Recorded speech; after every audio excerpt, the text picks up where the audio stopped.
tous azimuts. Peuple congolais, il est temps de nous lever, de nous serrer les coudes et d'agir pour défendre notre patrie, notre intégrité territoriale et l'intangibilité de nos frontières. La République démocratique Batela Ekolo, Bendele Koyate.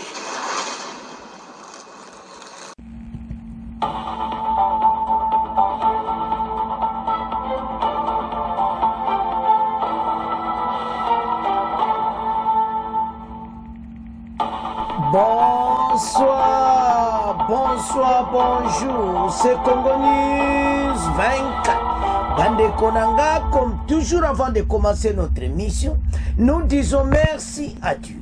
Nous disons merci à nos chers abonnés et téléspectateurs qui nous suivent partout dans le monde et en RDC. Bande Konanga, soyez les bienvenus. Alors, une chère téléspectateur, Oyo Kakeyindi, suivez la décision de Trump sur RDF 123 et puis réaction sur accord AFC 123. Bandeko makamweza minene. Ah, tokoyoka Trump batuniye situation ya aide armée rwandaise sur le sol congolais. Bandeko eza soma kosakana te. Et puis tokokena 123 masolo ya Doha. Et puis, ndenge nini bato e bakozala cantonnement moko forcé. Alors, yango tonto yeba. Ekosuka ndenge nini. Yango deza ba titre do Kabila na entourage ne soko suka ndenge. Alors, avançons. Chers téléspectateurs, émission na biso bandi. Et committant tout cela ensemble masolo ya mboka. Bandeko toko ban émission na biso d'abord avec Oelekaki na Simanda. Na Oval Office, na office ya Donald Trump, ba question oyo batuni, bandeko, Trump aza sage. Parce qu'awa, boyebete Rwanda respecta ba korti. Biso stoyebete armée rwandaise baza sur le sol congolais. Biso moto yebete 1-23, baza wana baza ba Rwandais, armée rwandaise baza kosala ba crime na bango na Goma na Kivu biso tout oyebi na biso. Alors, maintenant to komi na point que to signé accord. Kai kwamba pa lobi ke accord neka to signé pe makambo bandi wana. Mais bazo c'est la réalité sur le terrain. Alors, ba français ba mega ko commenter to yoka la presse française sur le dossier ba lobi mais ba accord rebelle salama salama. Ça ne marche pas, mais où et c'est quoi avancer? Alors, les Français, ils ont pression à les Américains. Ils ont sala yango ki ekendelingwana. Alors, bandeko, si la pression américaine, parce que Rwanda a vivaka na batuana. Pression oyo Trump a écouté par Kagame, Kagame a supporté yango ti. Donc, les Français, ils ont raison, boyo kabango. Bah, le bien, c'est la presse américaine qui a pression. Effectivement, c'est vrai, parce que Kagame a respecté l'accord. Mais comment qu'on respecte l'accord? Mais beaucoup de questions après. Mais la presse française va même expliquer. Bandeko, Kagame a sepela na accord. Parce que ba pantene bazana kanda ko sakanati. Ti siko bazoye ba position ti. Bango bachaki ide ke ndenge makambo elegaka kala bakopesa bango soki ba poste na FARDC mais FARDC sa kanga robinet bali ba place ezati. Parlement sa décida.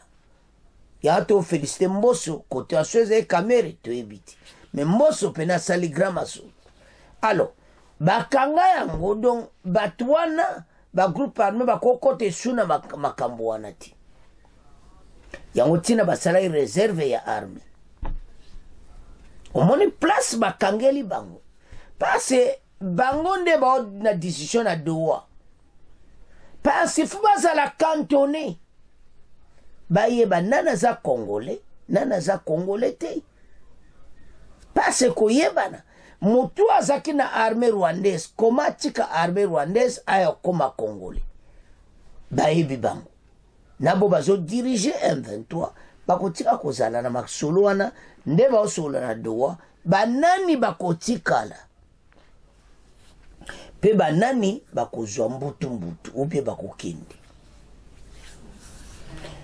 Alors na la revue de la presse baodisita balobi non accord ebetami, mais est-ce qu'il y a différentes accords? Bon, parce qu'il y a plusieurs accords salama kuna ba respecter le côté, mais oyo ekosimba biso tolobi oui.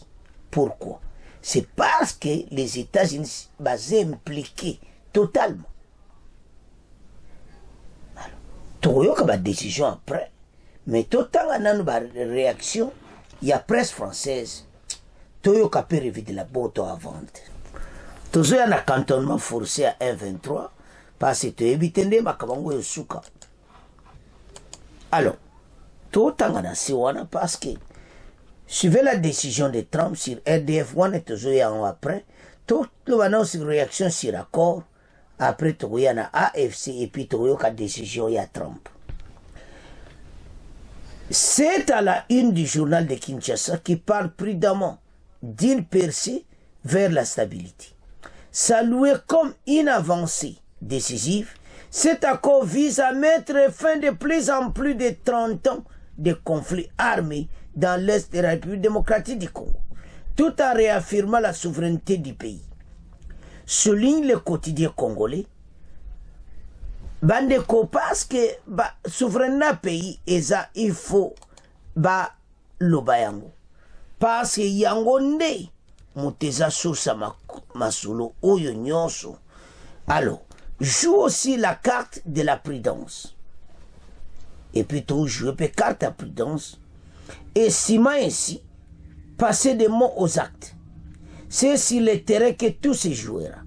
Les sites d'information congolais énumèrent des difficultés. Le groupe FDLR n'est pas partie prenante de l'accord et devra être neutralisé. Le M23 maintient ses positions dans plusieurs agglomérations et un accord parallèle en discussion à Doha avec ces mouvements n'a pas encore été finalisé. La réussite de ce processus dépendra des mises en œuvre concrètes sur le terrain. Estime donc bandeko oyo bazako pesa ba info oyo. Objectif Info CD insiste sur son côté sur le prix à jouer. En quelque sorte, Donald Trump, nous dit-on, affirme que les États-Unis défendront une grande partie des droits miniers du Congo, dont obtiendront une partie à droits miniers na RDC. Maintenant, yango nde tokomi na pont na sikolo. Parce tokoya na sora ba M23 na Kabila. Eza ndenge nini? Alors, makambo eza ya kosakana ti. Parce que Kabila molo kwa saki rende akende ekuna. Donc match eza mobulu. Facha zotala. Sourire eza. Ete makambo nde token.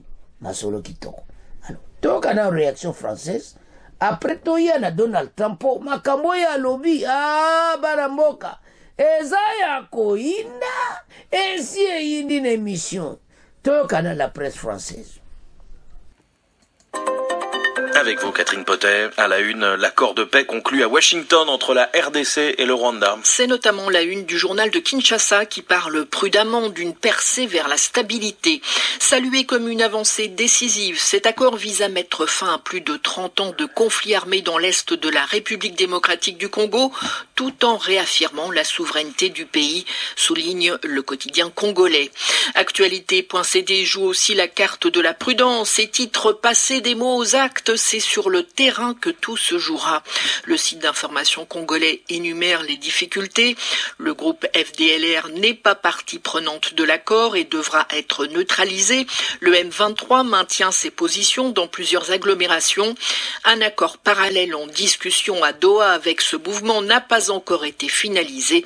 La réussite de ce processus dépendra de sa mise en œuvre concrète sur le terrain, estime donc actualité.cd. Objectifinfo.cd insiste de son côté sur le prix à payer en quelque sorte. Donald Trump, nous dit-il, affirme que les États-Unis obtiendront une grande partie des droits miniers du Congo. Et en France, la presse commente aussi la conclusion de cet accord. Et là encore, la prudence est de mise. L'hebdomadaire Le Point parle d'un accord de la dernière chance, alors que le monde évoque un accord de paix sous la pression américaine. Un merveilleux traité, annonçait même Donald Trump il y a quelque temps. Mais le quotidien français est sceptique. Les guerres dans l'est de la RDC ayant entraîné, nous dit-on, autant d'accords de paix incitent à la prudence. Néanmoins, reconnaît Le Monde, le forcing diplomatique américain de ces derniers mois aura permis d'aboutir à ce premier résultat. Washington a avancé là où s'étaient enlisées les initiatives de l'Union africaine et des organisations régionales. Alors, bandeko tolandi biso nyonso la presse française. Donc, soko landi, bon, boyeka mwa songi ezalaka, balobi eza pression américaine et tout ça, mais toyebi ete, en tout cas, ba commentaire oyo nyonso ba information à Kinshasa bango ba reporter. Bon, comprendre que mi bazolobaka que sur le terrain, pourquoi? C'est parce que Kagame a respecté ba korti. Rwanda a respecté ba korti. Bongo oyo ndenge nini na ko respecter. Tant otala ba situation boy. Eza ba situation mo malamu te. Ba Congolais, levons-nous ensemble. Parce que ba Rwandais ba komina suka. Bango ba yakara ba jena bango ka keto sale après aller ba dusol na bango. Ah, mais oyote. Oyote pourquoi? Tozo ya na poana tout de suite. C'est parce que ba Américain va s'impliquer totalement dans cet accord. Et puis ma solo e betamina bureau à Donald Trump na Oval Office. Ma solo moko très important bele ba Congolais ba yokakiti. Ba question ba tunaki Trump parce que bango ba liwana armée rwandaise asa sur le sol congolais. Présence invité bazawana. Et maintenant bango faut ba quitter. Ba condition na biso faut ba quitter. Alors, mene katamike ba kozali shoot. Et qu'est-ce qui va se passer ceux qui bango bazo kenditi? Il y a un to comme maintenant na deuxième point. Alors, batuna Trump ba question wana. Trump a lobby ba ko subir ba conséquences ko sakanati. Financièrement et d'autres. D'autres wana bone ko tang. Ba ko subir suka na biloko a moto. O bozoka Blackwater wana ba agence wana. La bazan ka ba marine américaine ba ki ko former ni wana indépendant. Bakozala na est accord c'est salami donc eba nango ke makambo c'est salama.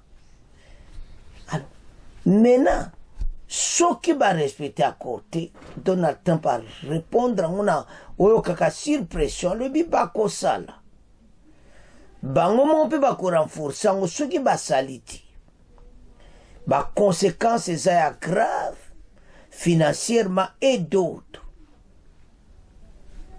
Tant oyo kabilo koyo ezama kama kusagana te Kagame viola kabako menazo assurer bino ki oya ko violer amuti.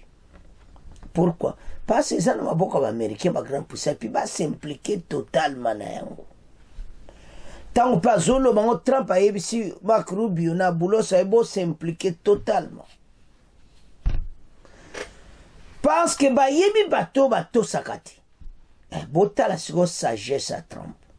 Tant une question on a ceux qui va violer, ceux qui tisco bazaka kawana bazo kendite tout ça tous ces andengeni.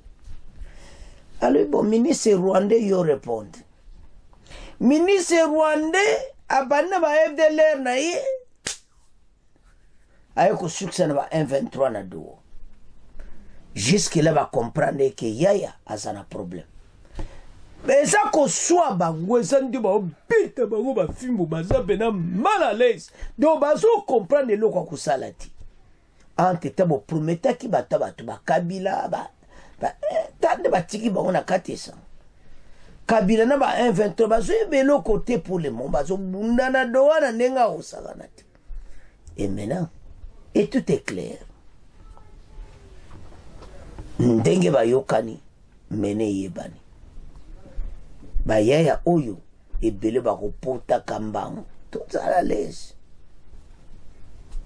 parce que baza batu moko a désordre ndenge toloba awa au moment où même to ali awa a Goma bazoboma batu donc tant totala biloko wana baza koboma makambo za kosakana te. Bozo mona te que y a un danger là bazo boma batu kuna bato bazo tchaka ba makele yango congolais telema pona mboka c'est votre pays banguna Congo bazako ndima te ka kore ko salama bajale le sie bandaki nango bakomi na suka bazo ebeloko ko salati. Et qu'est-ce qu'ils vont faire maintenant? Basali oyo nyonso ba blocage ba nini esimbi kakati akore sanini manzaki salami imena bakusuka wapi en direct ya ces pays ebele bazawan parce qu'au moment où bazo boma batu agomo na tué kuna ba bomi 23 bomba jeune moboé basa mon côté le côté to on tue comme ça mais bayeba été il y a un prix à payer bayeba alors maintenant to comme na pona to me akotanga bongo to avance bandeko makambo yo bazana problème bato je ne sais pas ce qu'ils vont faire bakomi na suka ndenge bazawana facha zotala kai kwamba osama solo kitoko fachi sourire. Et maintenant, azotala ba onyo so bazai kotia makelele. Donc, quand je vois très bien, Kabila zo regrette, c'était une erreur à Yanagoma. Les cantonnements forcés à battu Oyo, yango ne muteza makambo. C'est ça qu'on dit. Oyo kakamutu nyonso azolobela sili yango. Et kusuka ndenge. Alors, cantonnement bakoyeba nani congolais nani congolais ti. Et puis tout le monde le sait. Et ça m'a kamaliloti. Toi décidé. Donc on appelle ça cantonnement forcé de Katokomian. Alors, voilà ce qui se passe maintenant. Bato nyonso bati mobulu na mboka. Bakomi na situation difficile. Alors, Tolanda, bongo après tout développer ma solo. Go ahead. On this context, Mr. President, there are a few unanswered questions that remain in this deal. For example, will Rwanda, on this deal, on this conflict, for example, will Rwandan troops pull back from parts of the DR Congo, and also will the M23 rebel group be allowed to remain in parts of eastern DR Congo? Do you have any answer to those? Well, let me ask you that question. You want to answer that one? It sounds like an interesting question for you. Go ahead, please. Thank you very much. In the agreement we signed, we have taken the concept of operation for the neutralization of the FDLR, which is a vicious genocidal movement, and the lifting of Rwandan defensive measures. So this was already signed last year in November, so we will implement it. This concept of operation to do both things, to neutralize this movement, which has been destabilizing Rwanda for many years, and to lift our defensive measures. As for the M23, in the agreement also, we have decided to rely on the Doha talks, because there are currently talks between the AFC M23 and the DRC government to have a peace deal also that will complement the Washington peace agreement. So both things are taken care of. Thank you. Mr. President, will the United States be enforcing this agreement? Well, we're going to be working with them to get it enforced. They can enforce their own agreement, but we'll be putting a lot of pressure on to make sure it gets enforced. The two people in this room are very, very capable people, and they'll get it done. I think they'll get it done. They love their... One thing I learned very quickly is how much you love your country, and you want to get it done. And they know it has to get done, otherwise bad things happen. But I think we're well beyond that. Other presidents should have done what I'm doing right now. They never did it. I don't think they ever tried. I don't think it's like they couldn't do it. I don't think they ever tried. And if they did, they wouldn't be able to do it anyway. And on the president of the yes, thank you. Mr. President, can you share with us what can happen if one of the parts violate this peace agreement? Because we don't want war to come back to well, I'd rather not say. I would just say that there are big penalties if they violate, and they're not going to. I don't think they will violate. I think they. But we have very severe penalties, financial and otherwise. Alors, bandeko tolandi bisognoso. Cantonnement forcé, peut-être, mais tout développer dans le message où il y a, ndenge tolandi, parce que pays n'a biso en tout cas to wuti musika. Ndenge tozali le faut féliciter ba konzi travail basali. L'armée rwandaise ba yoki Trump. Parce que question zaki clair. Ba tuni Trump wana. Bango bazaka si les sol congolais, voilà sagesse ya Trump. Après si ministre affaires étrangères rwandais. Abandi bakama FDLR na yo désengagement des mouvements. Bango balingolo ba invasion te po ba yebi o bakozo. Kako désengagement de force rwandaise et kozali shooter tout ça tala. Bana bato bazokende. Ba umeli na mboka na biso wana illégalement kotimolo ba minere. Mais merci pour na ba président oyo Neto bengi président Trump masolo asali esungi ba remercier ba Lorenzo Batonyo mais to comme na point de tolandi Trump. Pourquoi répondre et taper si Rwanda répond?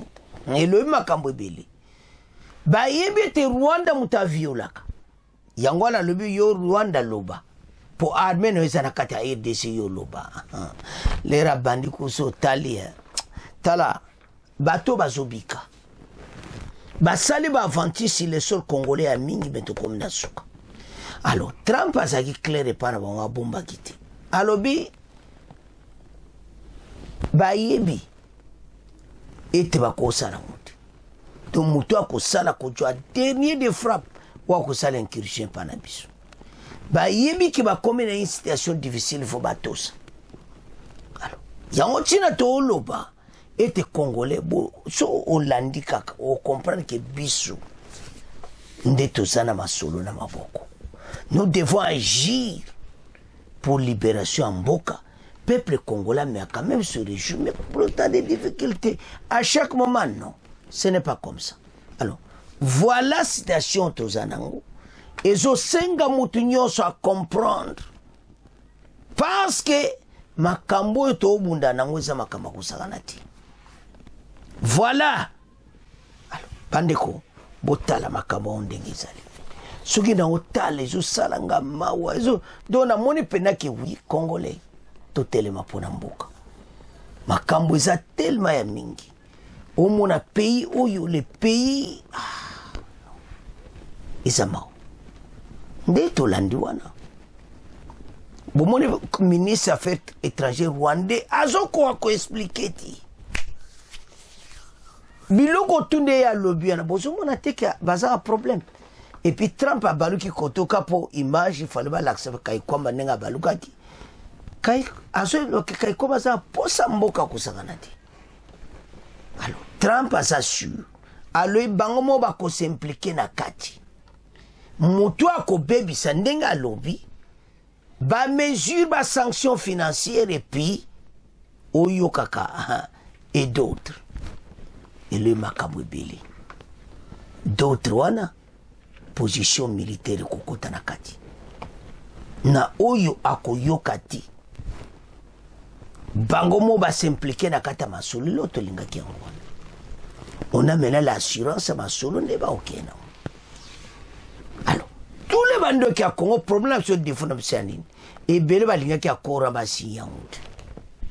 Loko ya lingane gouvernement te loko la zane mutangambu donc c'est comme ça bino batangambo zonge pana bino bande koma kambozo sama lelo et l'Obama déjà na pasteur wana ekofu na jure makamba Laurent Désiré Kabila bango tuba vanda alobi tero eza binoti bobima un jour mwana mboka akobima ako récupérer pays yoti nos enfants yiwan mwana bango fachi bako yango ba récupérer donc on a récupéré les pays ça dit c'est l'Obama et tika ekoma en action parce que jusque là influence rwandaise ezaki tellement ya tout alors baye komona position na biso c'est pour ça que ba créer guerre wana eza guerre ezanga mutuna makolo ils nous ont imposé cette guerre mais ba comme na une situation difficile ba okende cantonnement forcé ya on to comme na point nde wo mona titi alors Kabila zo regretter ndinga zakuna il regrette